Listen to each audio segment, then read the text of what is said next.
El día de hoy vamos a revisar algunas estrategias en radioterapia para disminuir la morbilidad, especialmente aquellas estrategias que están pensadas a lo largo del proceso de la radioterapia y no encaminadas propiamente al manejo de morbilidades específicas, sino cómo hacemos para disminuir la morbilidad en nuestros tratamientos. Entonces, algunas generalidades para tener un marco común. Pues la radioterapia es una modalidad de tratamiento médico que se caracteriza por el uso de radiaciones ionizantes. Eso, las radiaciones ionizantes es lo que caracteriza la radioterapia y se utiliza para curar o paliar enfermedades principalmente oncológicas, aunque también hay algunas no oncológicas, como vimos en la charla anterior. Y las técnicas particulares de radioterapia van a depender del tipo de radiación ionizante y la forma en la que se usa esta radiación. Es un tipo de tratamiento que requiere un equipo interdisciplinario dentro del servicio de radioterapia, compuesto por un médico radiooncólogo, profesionales de enfermería oncológica, por un grupo de física médica, tecnólogos en radioterapia y también un equipo de ingeniería biomédica asociado al manejo y mantenimiento de los equipos. Asimismo, requiere la interacción con otros campos de la medicina y de la enfermería, incluyendo los cuidados paliativos, la oncología clínica y subespecialidades quirúrgicas, así como también las clínicas dedicadas al manejo de heridas. Como les decía, el grueso de los pacientes que tratamos en radioterapia son pacientes de tipo oncológico y no obstante hay un resto, digamos, cerca del 2% que corresponden a patologías benignas que también se benefician de manejo con radioterapia. Entonces, rápidamente, la radioterapia interactúa a un nivel físico, químico y biológico con los pacientes. A nivel físico, lo que produce en fracciones de segundo es ionizaciones en los átomos. ¿Sí? Esos átomos pueden ser directamente en las macromoléculas biológicas, como el ADN, o a nivel del agua, que es el efecto más común. Eso es la parte física. Una vez se produce esa parte física, también en fracciones de segundo se produce una parte química que va a estar dado por la formación de radicales libres que van a interactuar con las macromoléculas, en el caso de los radicales libres formados a partir de la ionización del agua, o va a producir diferentes interacciones químicas entre las moléculas ionizadas. Finalmente, esos efectos van a dar unos resultados biológicos que se van a extender desde minutos hasta la vida entera de los pacientes, y que es lo que va a dar la respuesta biológica del tumor, como las morbilidades asociadas al tratamiento. Los efectos sobre los tejidos sanos que producen la morbilidad son ocasionados por daños a nivel de la microvasculatura y el parénquima o el estroma del órgano como consecuencia de estos procesos físicos, químicos y biológicos que les comentaba. Pueden haber efectos agudos que ocurren en los primeros 3 meses desde el inicio del tratamiento con radioterapia y puede haber efectos tardíos que son aquellos que ocurren después de 3 meses. Van a depender del volumen total, del esquema de fraccionamiento y del volumen tratado, algo que nos muestra un poco la gráfica en forma clara. Básicamente, estas letras que ustedes ven son curvas para diferentes fraccionamientos. Entonces, por ejemplo, la A es una sola sesión y la F son 25 sesiones en el curso de 5 semanas. En el eje X, entonces, el área, digamos, del campo de tratamiento, y en el eje Y, la tolerancia en dosis de la piel antes de producir una radiodermitis húmeda. Entonces, lo que vemos es que a medida que aumenta la dosis total, la tolerancia incluso para esquemas muy fraccionados disminuye en cuanto al total antes de producir un resultado, que es lo que nos dice esta frase de acá. Depende de la dosis total, del esquema de fraccionamiento y del volumen tratado. Y las manifestaciones clínicas y anatomopatológicas van a depender de la tasa de renovación celular del órgano que se va a ver afectado. A grosso modo, desde radioterapia entendemos que los órganos están compuestos por subunidades funcionales y esas subunidades funcionales pueden organizarse en serie, en donde, por poner un ejemplo, una subunidad sigue a la siguiente y a la siguiente, como podría ser el caso de la médula espinal, de tal forma que si se produce un daño en algún eslabón de esa cadena, el efecto va a ser, se va a presentar. Mientras que aquellas que se organizan en forma paralela, podríamos pensar, por ejemplo, en el hígado o en los pulmones, el daño solo va a ser apreciable si hay un volumen crítico comprometido por la radiación. No existe una correlación entre la incidencia y la severidad de las reacciones agudas y los efectos tardíos, o entre la probabilidad del control tumoral y la severidad de los efectos agudos o tardíos. Esta última frase, no obstante, hay que tomarla con cuidado, ya que en principio, si uno aumenta la dosis, sí aumenta la probabilidad de control tumoral y también la severidad de los efectos. Entonces, pero el punto es que no es una correlación directa.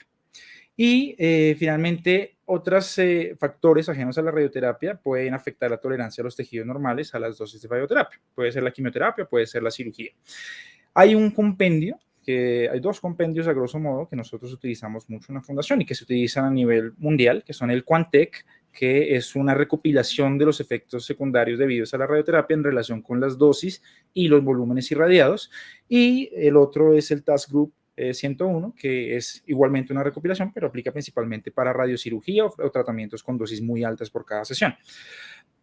¿Cuáles son esos efectos secundarios? Los efectos secundarios de la radioterapia son efectos localizados en la zona que estamos irradiando. Hay una serie de efectos que pueden ser sistémicos, sobre todo astenia, dinamia, puede dar un poco de náuseas o de vómito independiente de la zona que se está irradiando, pero ocurren principalmente con irradiaciones gastrointestinales o a nivel del sistema nervioso central. No obstante, el resto de manifestaciones van a estar en relación con la zona que se está irradiando, el volumen que se está irradiando. Entonces, por mencionar algunos, pero finalmente probablemente todos los conocemos. En el cerebro puede haber alteraciones de la agudeza visual o de la agudeza auditiva, puede haber alteraciones de índole neurocognitivo, a nivel de cabeza y cuello puede haber serostomía, puede haber alteraciones de pronto de la mucosa oral agudamente, y así para cada zona que estemos irradiando. Entonces, en el imaginario popular está la idea de que de algún modo la radioterapia es esta imagen de la izquierda, que es la radioterapia cuando empezó, ¿sí? Un poco arcaica, un poco primitiva, los pacientes van a que los quemen, de alguna manera esta es la imagen que prevalece tanto en los pacientes como en algunos médicos que no están relacionados con el campo de la oncología. Pero la realidad se parece un poco más a esto, la radioterapia es un campo bastante sofisticado en la actualidad que permite entregar tratamientos seguros y efectivos en el manejo de varias patologías, sobre todo de tipo oncológico. Entonces, ¿cómo llegamos de esta imagen de la izquierda a la imagen de la derecha? A través de un concepto muy importante que es el de la ganancia terapéutica. Entonces, la ganancia terapéutica nos va a decir básicamente lo siguiente. Quiero ver esta gráfica acá. Hay dos curvas. Esta curva que está en morado es la curva de probabilidad de control tumoral y esta curva que está en azul es la curva de efectos secundarios por complicaciones en los tejidos sanos. Básicamente los tejidos sanos existen en el eje X tenemos la dosis total y en el eje Y tenemos la probabilidad de que ocurra el efecto. Lo que nos muestra esto es que los tejidos sanos en general son más resistentes a la radiación que los tumores, y eso es porque los tejidos sanos tienen la capacidad de reparación de los daños del ADN intacta, mientras que los tumores tienen alterada esa capacidad. Pero lo que nos dice es que después de ciertas dosis, en todo caso, va a aumentar la probabilidad de presentar efectos secundarios. Y asimismo, a medida que aumenta la dosis, aumenta la probabilidad de control tumoral.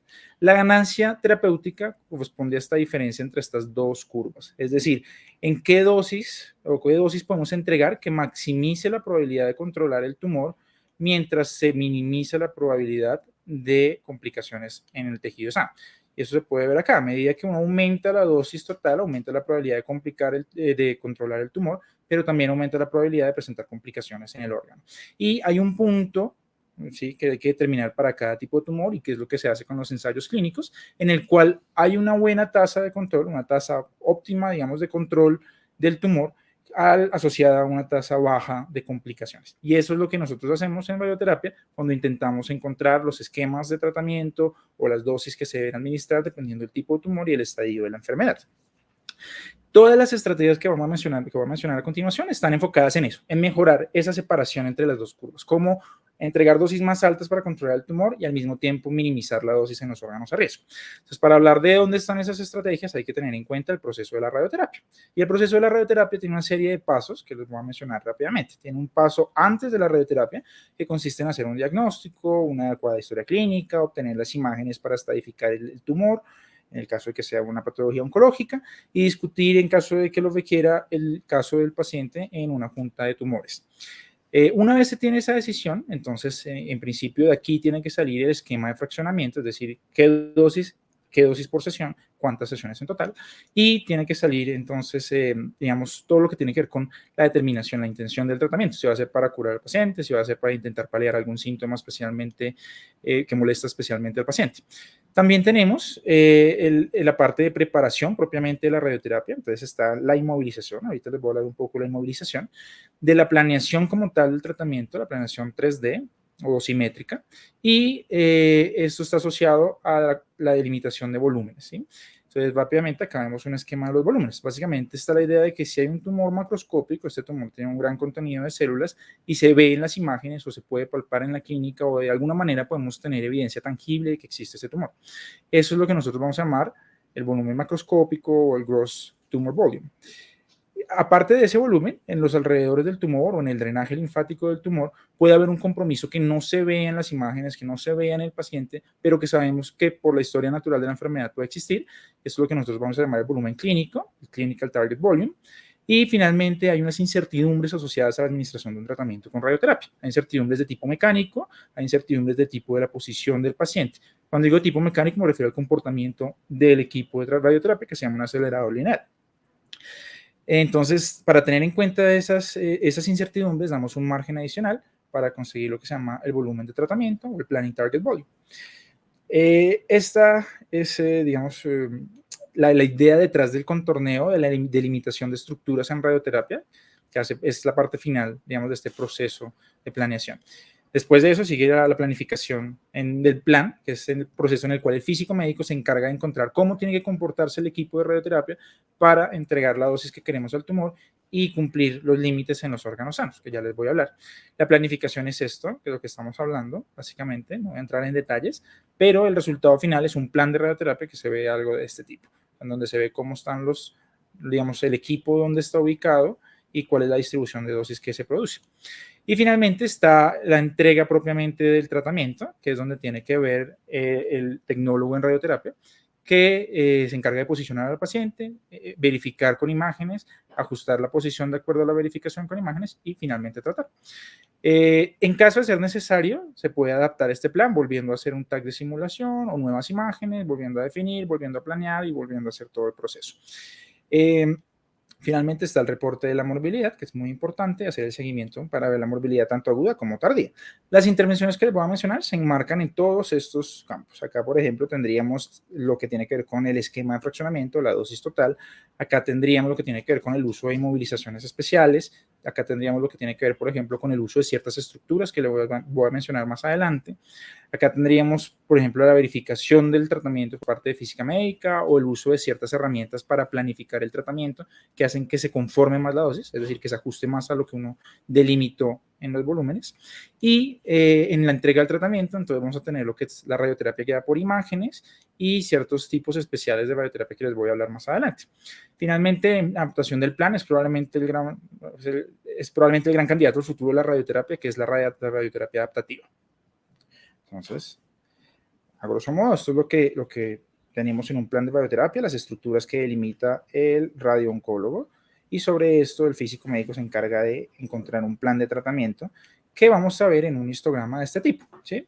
Básicamente aquí tenemos la dosis, aquí tenemos el volumen, el porcentaje del volumen de una estructura de estas que fue delimitada, y lo que nos va a mostrar esto es qué porcentaje del volumen recibe qué dosis, ¿sí? Una relación dosis-volumen, que es lo que vamos a utilizar para respetar ciertos límites encaminados a disminuir la morbilidad de los órganos a riesgo.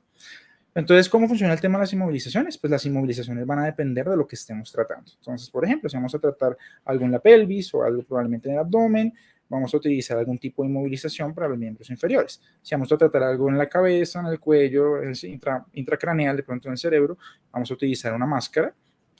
Si vamos a tratar, por ejemplo, mama o pulmón, podemos utilizar inmovilizadores que se encarguen de inmovilizar, como se dice, los miembros superiores, y básicamente hay que adaptarlo al tipo de tratamiento que se va a realizar, a la zona que se va a irradiar.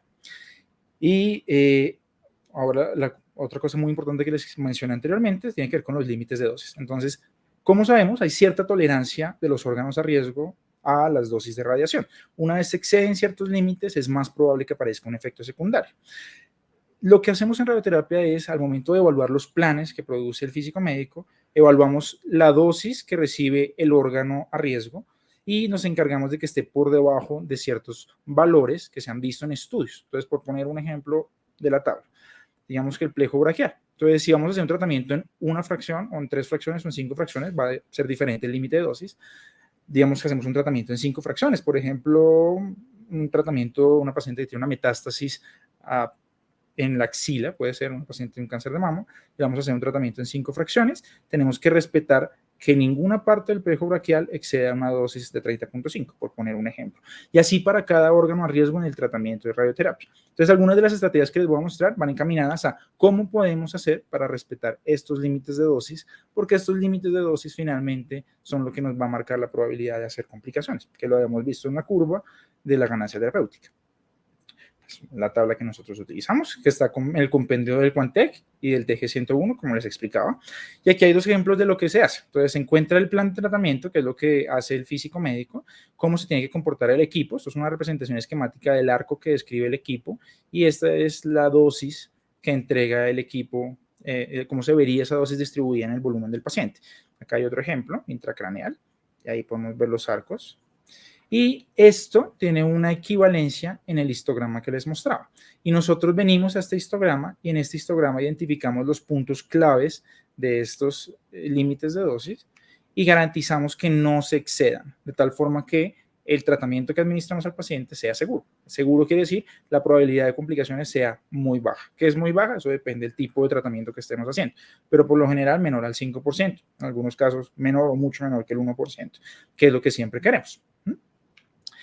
Entonces, ¿cuáles son las técnicas de radioterapia y cómo se relacionan con estas estrategias para disminuir la dosis? Entonces, la técnica, digamos, tradicional, bueno, vamos a hablar de las mandíbulas del acelerador, que son unos bloques de un material de una alta densidad que bloquean gran parte de la radiación. Entonces, esos son bloques grandes y es lo que existe tradicionalmente. Es lo que nos permitía hacer una técnica que se llama la radioterapia convencional. Pero existen desde los 90 unas digamos, aleaciones mucho más pequeñas que estas, con un control muy fino computarizado, que se llaman multihojas, y básicamente lo que permiten esas multihojas es conformar el haz de radiación a la forma del tumor. Y de acuerdo a cómo se utilicen esas multihojas, vamos a tener diferentes técnicas de radioterapia que van a estar asociadas a ciertas complicaciones. Entonces, la radioterapia, esto no es conformal, perdón, es convencional. La radioterapia convencional, que hace uso solo de las mandíbulas o de bloques grandes para bloquearlo, produce distribuciones geométricas muy, muy claras, ¿sí? Utiliza campos fijos y produce distribuciones grandes, que por ejemplo en este caso de próstata no respetan la anatomía ni la vejiga, ni el recto, o por ejemplo en este caso abdominal, probablemente páncreas, no respeta por ejemplo la anatomía de los riñones o las adyacentes, los órganos, las vísceras abdominales. Entonces, el resultado de esta radioterapia es más efectos secundarios y es muy probablemente lo que la gente tiene en su cabeza cuando piensa en la radioterapia. Eran tratamientos en donde había una morbilidad muy importante. No obstante, con estas multihojas podemos hacer dos cosas que van a darnos dos técnicas de radioterapia muy claras. Podemos hacer una planeación hacia adelante en donde conocemos la posición exacta de cada multihoja y le preguntamos al sistema de planeación cómo queda la distribución de dosis. Es decir, si yo pongo las multihojas así, por poner un ejemplo, ¿no? ¿Cómo queda esa distribución? Y eso es algo que se puede hacer, eso se llama la radioterapia conformal 3D, o podemos hacer algo mucho más complejo computacionalmente y mucho mejor para el paciente, que es decirle, yo quiero respetar los límites de dosis que les mostré y eso me da un perfil de dosis de esta manera. ¿Cómo tiene que comportarse cada multihoja para producir esta distribución de dosis? Y eso es lo que se llama radioterapia IMRT. Entonces, acá les voy a mostrar un ejemplo. Pensemos que estamos tratando este tumor, no importa que sea, y nosotros manualmente colocamos cada una de las multihojas. Y eso produce una distribución de dosis, ¿cierto? En la radioterapia conformal hacemos eso. Producimos nosotros manualmente la posición de cada multihoja. En la radioterapia IMRT, nosotros pedimos una determinada distribución de dosis y el sistema nos devuelve una secuencia de posiciones de cada multihoja para producir esta distribución de dosis. Es un tema computacionalmente complejo y el resultado va a ser algo de este tipo. Y es que la dosis se conforma muchísimo mejor a la forma que tiene el tumor. Estos son dos ejemplos de IMRT. Aquí vamos a ver 5 campos y esos 5 campos producen esta distribución. Cada uno de esos campos tiene secuencias de movimiento de las multihojas y produce como resultado final esa distribución. Acá tenemos otro campo con bastantes más, 10, otro ejemplo con 10 campos probablemente, que produce una distribución. En naranja vemos lo que se delimitó, muy acorde a esa forma. Podemos llevar eso un paso más adelante y en vez de tener posiciones fijas en el equipo, podemos pedirle que haga un arco completo alrededor del paciente y entregue esos mismos movimientos y produzca una distribución de dosis. Y eso es lo que se llama la radioterapia BIMAT o modulada volumétricamente. ¿Sí? Es una distribución en algunos casos mucho mejor que el IMRT. Entonces, el uso de estas técnicas va a permitir también gestionar los efectos secundarios asociados, porque va a permitir respetar en mayor o menor medida esos límites de dosis que les mostraba anteriormente. Otra herramienta muy importante para manejar la morbilidad es el fraccionamiento. Entonces, el fraccionamiento tiene que ver con cuántas sesiones y de qué dosis entregamos por día, o cómo se entrega la totalidad del tratamiento, ¿sí? Entonces, lo más usado es la radioterapia convencional, que son sesiones de 180 o 200 centígrados, que es la unidad de medida que utilizamos para la dosis de radiación, que es lo que se hace tradicionalmente. Son tratamientos largos, son tratamientos que pueden durar varias semanas. Otro esquema que está tomando mucha fuerza y sobre todo con la posibilidad de proteger los órganos a riesgo en la actualidad es el hipofraccionamiento, que es entregar dosis mucho más altas por cada sesión, pero menos sesiones. De ahí hipofraccionamiento, menos sesiones. Hay otros esquemas que utilizamos mucho menos en la práctica, pero que pueden darnos también modificaciones de cómo son los efectos secundarios que presentan los pacientes.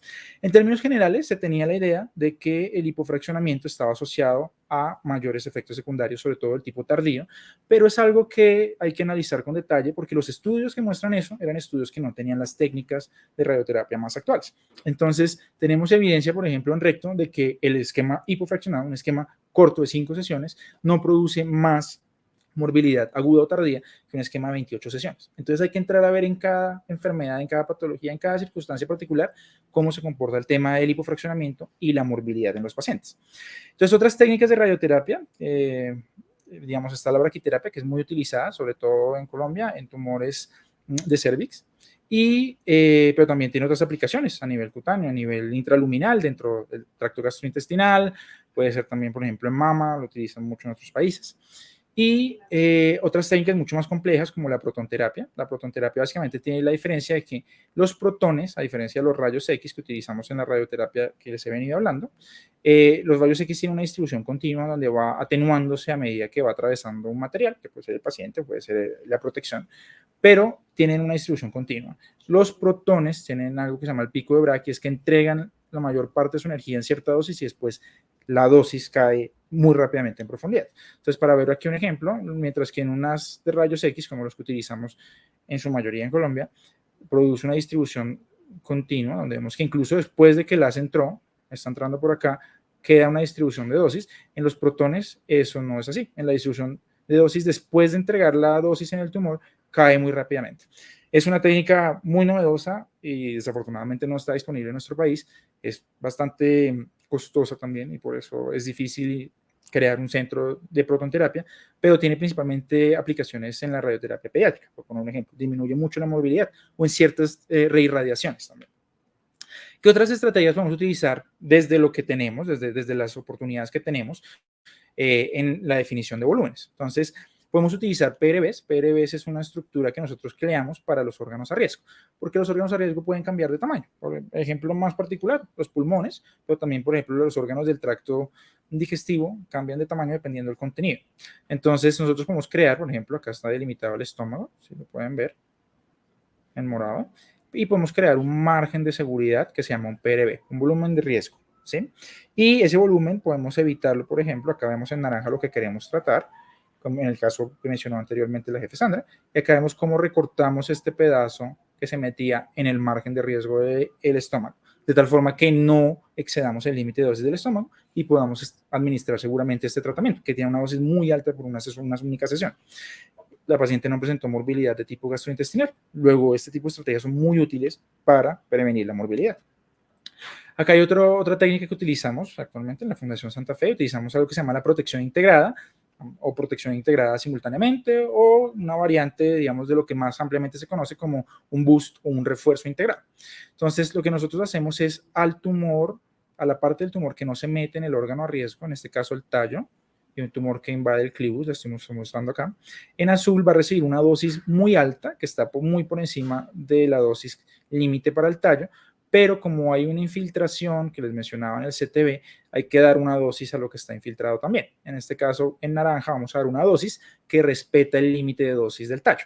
Lo que ocurre en la práctica es que queda una distribución de dosis donde hay un punto, hay un volumen que recibe una dosis muy alta, que son 3.500, en este caso lo vemos en rojo, y la zona marginal recibe 2.500, incluyendo lo que se alcanza a meter al tallo. De tal forma que en el histograma vemos que acá está en porcentaje, no aparecen datos absolutos, pero esto sería 3.000, que es el límite de dosis para el tallo en ese fraccionamiento. Vemos que lo cumplimos a cabalidad y podemos estar tranquilos de que vamos a tener una probabilidad muy baja de efectos secundarios. Pero al mismo tiempo vemos, acá estaría 3.500, que gran parte, o sea, que el volumen de tratamiento pequeño, lo que no se mete al tallo, va a recibir 3.500, una dosis mucho más alta. ¿Sí? Entonces la idea es a lo que entra en contacto con el órgano a riesgo, dar una dosis que respeta el límite del órgano a riesgo, pero a lo que no, darle la dosis más alta posible para producir un mejor control y aumentar la ganancia terapéutica. Otro ejemplo, y este es, como les decía, el futuro probablemente de la radioterapia, es la radioterapia adaptativa. Ahorita les voy a mostrar un ejemplo particular que hicimos acá en la fundación, pero consiste en la realización de un tratamiento de radioterapia en el que los volúmenes no son los mismos todo el tratamiento. O sea, se hace un número de sesiones con volúmenes como los definimos, como les mostré, pero estos se van ajustando a medida que progresa el tratamiento para dar respuesta ¿qué? A los cambios en el volumen del tumor, en caso de que sea un tumor que pueda cambiar rápidamente de volumen, o cambios en la composición del paciente. Lo más característico es pérdida de peso si es un tratamiento muy largo. Ya les voy a mostrar un ejemplo de esto más adelante.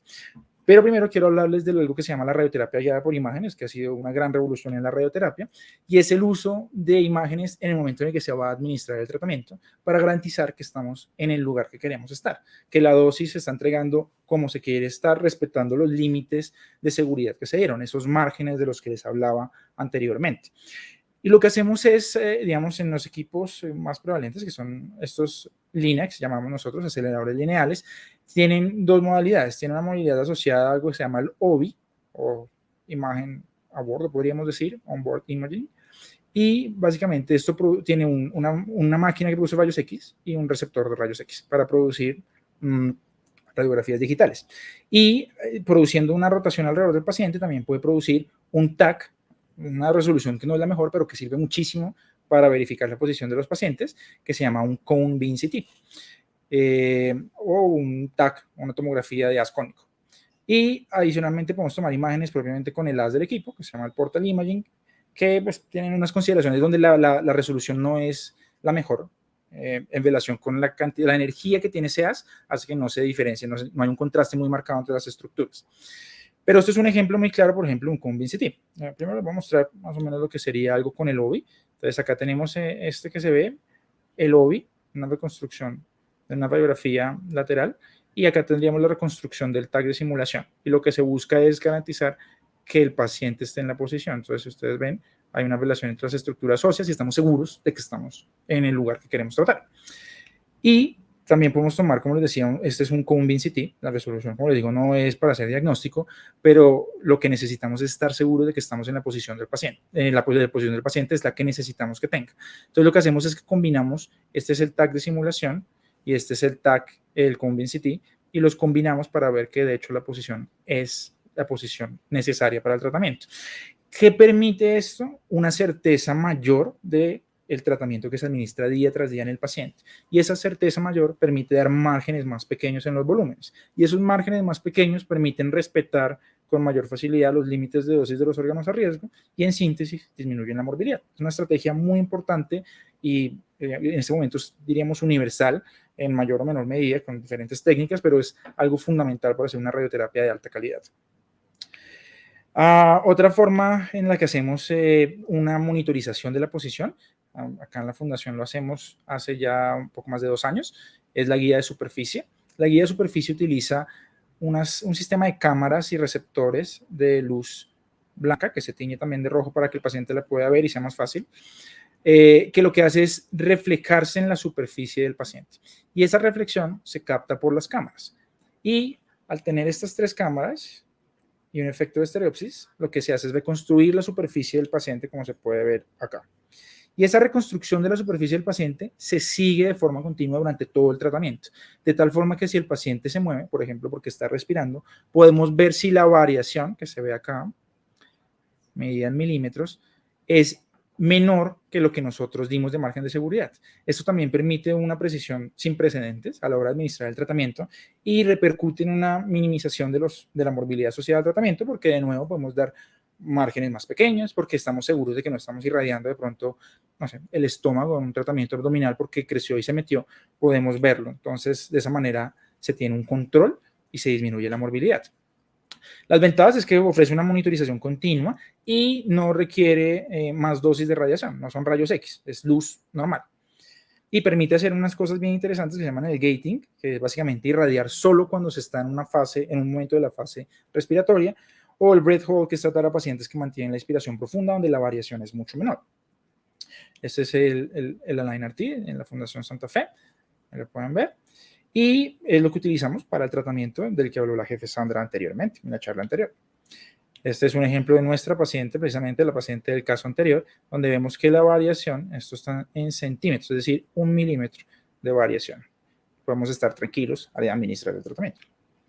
Otras modalidades rápidas de radioterapia que también pueden ayudar a disminuir los efectos secundarios asociados al tratamiento, por ejemplo, está la radioterapia helicoidal. Básicamente es colocar un acelerador lineal en la estructura de un TAC, es decirlo de forma simple, de tal forma que la camilla puede moverse mientras se está irradiando y produce una radioterapia helicoidal, de ahí el nombre.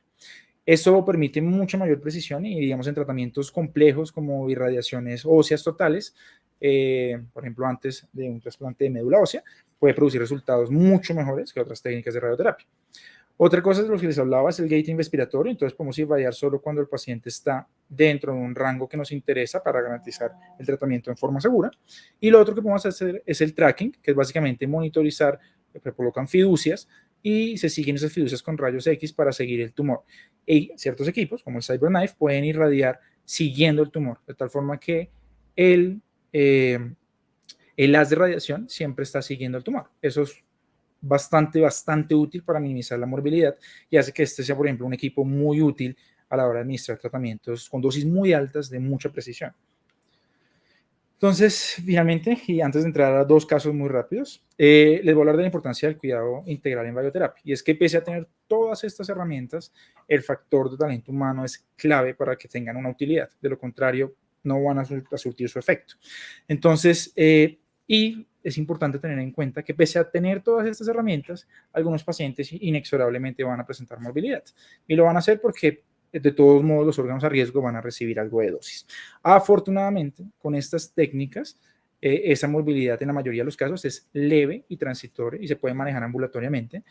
Y para que sea leve y transitorio y se pueda manejar ambulatoriamente, el rol de enfermería oncológica es fundamental, porque hay un contacto muy estrecho con los pacientes y se puede encontrar la morbilidad cuando apenas está empezando, antes de tener un caso muy grave, de tal forma que puedan hacer ajustes en el tipo, digamos, en el fraccionamiento, en la dosis total, pueden hacerse ajustes dependiendo del tipo de técnica que estamos utilizando, en la monitorización que estamos haciendo, de tal forma que podamos disminuir el impacto de esa morbilidad. Y también es clave este rol de enfermería oncológica como una integración de los servicios oncológicos, ya que en los casos en los que sí hay morbilidad, y la morbilidad puede llegar a ser incluso severa en ciertos tipos de pacientes, el apoyo de otros servicios como cuidados paliativos o clínica de heridas es invaluable y es absolutamente esencial para darle un adecuado manejo a estos pacientes y que la morbilidad no llegue a ser potencialmente mortal, ¿sí? Eso es rarísimo en estos momentos en radioterapia, pero es gracias a todas estas técnicas que les he estado contando. Dos ejemplos rápidos para ver cómo se integra esto en el manejo de un paciente en radioterapia en la actualidad. Entonces, una de las técnicas de radioterapia que hace uso de todas estas estrategias que les he venido contando es la radioterapia, la radiocirugía, que pues, sus siglas en inglés, en el caso de que sea fuera del cráneo, sería SBRT, una radiocirugía corporal, podríamos decir en español. Y este es un caso de una paciente de 44 años que tenía este tumor, un adenocarcinoma de pulmón, que ya tenía compromiso de la pleura, puede ser un estadio 4, y bueno, tenía, digamos, unas mutaciones en el gen EGFR que permite un tratamiento dirigido por parte de oncología clínica. Y eso fue lo que se hizo. Se diagnosticó en 2018 este primer PET. Se le dio no se consideró un manejo quirúrgico porque ya tenía compromiso de la pleura, pero se inició afatinib, le dieron 5 ciclos y además se hizo una pleurodesis. Y le hacen este nuevo PET, que quizá no se vea muy fácil por el contraste en estos momentos, pero aquí hay una captación todavía que persiste. Pese a la respuesta tan buena, persiste ahí la captación. Entonces, nos piden en radioterapia que lo veamos y se indica un manejo con SBRT, que terminó en mayo del 2019. Recibió 50 Gray, eso es una dosis bastante alta en 5 sesiones, y el volumen total fue casi 24 centímetros cúbicos. Entonces acá se ve el contorno, aquí se ve la fusión entre el PET y nuestro TAC de simulación, se ve cómo se delimita este contorno tanto en inspiración como en neutro, es decir, para tener en cuenta el cambio en el volumen con la respiración, se le da un margen de seguridad, que es lo que ustedes ven en naranja, y eso es lo que se trata. Y acá ven, hicimos 5 campos de IMRT que producen una muy buena distribución de dosis, ¿sí?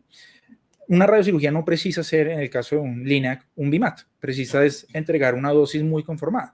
Y en el caso de pulmón hemos notado, es nuestra experiencia, que el IMRT con los campos fijos puede dar incluso una mejor distribución que el BIMAT. Este es el histograma, entonces hacemos lo que les dije, vamos a ver los límites de dosis, vemos que se cumplen y estamos tranquilos de que la movilidad va a ser baja, muy baja. En este caso incluso fue imperceptible durante el tratamiento, porque respetamos los límites de dosis sobradamente. Entonces, les hacen un nuevo PET en diciembre, el 3 de diciembre de 2019, donde no se define claramente la masa en el lóbulo superior izquierdo. Entonces, aquí donde estaba la masa, ya no se ve la masa claramente. Y está controlada la paciente, ¿sí? El último control clínico, esto seguramente hay que actualizarlo, pero el último, digamos, fue en febrero de este año y la paciente estaba asintomática. Estaba asintomática, ocasionalmente tosía un poco en la mañana cuando salía a hacer ejercicio y hacía una hora de cardio, que está bastante bien. La paciente está asintomática, la respuesta excelente. Y el último TAC, no, esto habría que actualizar, fue en febrero de este año y la enfermedad estaba estable. Otro ejemplo, y con esto termino, es la radioterapia adaptativa. Entonces, tenemos un hombre de 53 años, también con un adenocarcinoma de pulmón, un estadio 3C, porque tenía un importante compromiso ganglionar, que fue diagnosticado en abril de 2019. Recibió un manejo inicial con quimioradioterapia, o sea, concomitante a la radioterapia, carboplatino y pemetrexed, más IMRT adaptativa, que ya les voy a contar en qué consiste.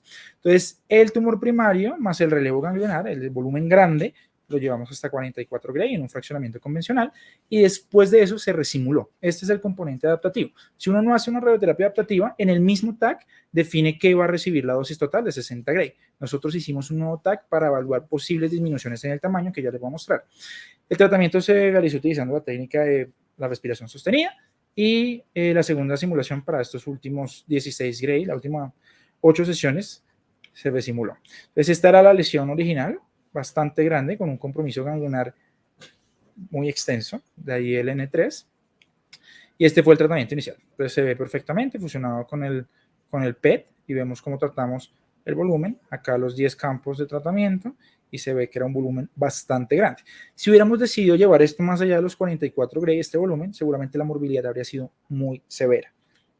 Y lo que hicimos entonces fue resimularlo después de las primeras 22 sesiones y se ve como la lesión está mucho más pequeña, ¿sí? Mucho más pequeña. El volumen ganglionar también había disminuido, no había desaparecido del todo, pero ahí, teniendo como base la bibliografía, sabemos que hay que llevar hasta cierto nivel los ganglios y el primario se lleva una dosis más alta. De tal forma que, en vez de continuar con el gran volumen que le estábamos tratando, hicimos una reducción que permitió que el paciente tuviera una morbilidad leve, ¿sí? Una tos grado 1, una tos que se puede manejar ambulatoriamente, ningún problema. Ahí se puede ver el cambio que repercute en una disminución de los efectos secundarios, de la morbilidad. Este es el seguimiento, entonces se terminó en junio de 2019 como morbilidad aguda, una neumonitis grado 2, en realidad era más una grado 1, pero se le dio tratamiento, entonces grado 2, y como morbilidad crónica, una tos grado 1, ¿sí? No requiere manejo para la tos, pero tiene la tos. Recibió adyuvancia con durvalumab y en 2020 se hace un control con un PET en el que se ve que la gran masa del pulmón izquierdo y las adenomegalias hipermetabólicas ya no se observan. O sea, hubo un excelente control de la enfermedad. El paciente sigue en controles con oncología clínica, ha habido otros desafíos, ha habido algunas metástasis, pero el paciente está vivo, activo, está con una excelente calidad de vida. Y el tratamiento no dejó una secuela significativa, pese al gran volumen que tratamos. Entonces, en conclusión, las estrategias de radioterapia que están encaminadas a disminuir la morbilidad están dirigidas a aumentar la ganancia terapéutica, lo que les mostraba. Separar la curva de control tumoral de la curva de efectos secundarios. Y se hace disminuyendo la dosis en los órganos a riesgo y aumentando la dosis al tumor. Estas estrategias tienen presencia en todo el proceso de la radioterapia, ¿sí? Desde el diagnóstico y definir qué tratamiento lo vamos a hacer, con qué técnica de radioterapia, en qué dosis, qué fraccionamiento, hasta el momento en el que se está administrando el tratamiento con la guía de superficie e incluso después con la resimulación y la radioterapia adaptativa. Y una atención integral del paciente oncológico en coordinación con la enfermería oncológica y con otras especialidades médicas es fundamental para poder garantizar la prevención, una identificación y un manejo temprano y también un tratamiento de la morbilidad cuando se presenta en los pacientes que reciben radioterapia. Y gracias a estas estrategias, la experiencia de la radioterapia es hoy mucho mejor de lo que era anteriormente y de lo que la gente tiene en su cabeza. O sea, en realidad nosotros vemos que un grueso de nuestros pacientes, fácilmente más de la mitad, y en ciertas patologías como mama o próstata, casi el 90% no presentan una morbilidad y reciben el tratamiento y continúan sus vidas sin mayores alteraciones. Entonces, la idea que quiero dejar es que la radioterapia actual, con todas estas estrategias, es mucho más segura y efectiva que lo que de pronto persiste en el imaginario popular. Muchas gracias.